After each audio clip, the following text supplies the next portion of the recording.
ça a été un échec hier. Enfin, attendez, ça saute aux yeux de tout le monde. Alors, je viens d'apprendre quelque chose de très très important, c'est que les lycéens étaient des travailleurs.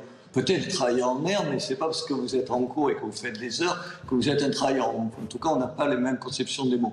Bien sûr qu'il y a eu des manifestations. Moi, chez moi, par exemple, il y a eu plusieurs centaines de gens, là, des travailleurs, à l'appel de la CGT, qui ont manifesté, mais dans le calme, absolument normalement, et il n'y a rien à dire. Ensuite, les images qu'on a vues. D'abord, c'est hyper minoritaire, et je ne suis pas sûr que c'est ce à quoi s'attendait M. Mélenchon quand il appelait à la quasi-révolution.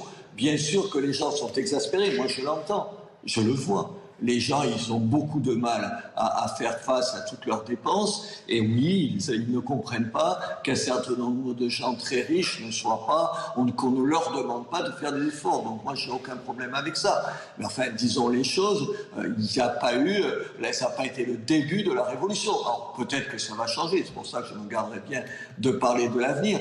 Est-ce parce qu'il y avait 80 000 personnes des forces de l'ordre pour calmer les ardeurs d'un certain nombre de petits cons, parce que quand même, dans le tas, il y a un certain nombre de petits cons, ça s'appelle comme ça, ou est-ce que parce que les gens sont, oui, inquiets, oui, ils n'en peuvent plus d'Emmanuel Macron, ça fait pas l'ombre d'un doute, mais ils sont quand même pas prêts à descendre dans la rue. Vous pouvez être exaspéré, vous pouvez être dans des grosses difficultés, mais pas être prêt à manifester. Et encore moins quand vous avez le sentiment, je vous le dis, que vous allez manifester aux côtés de la France insoumise.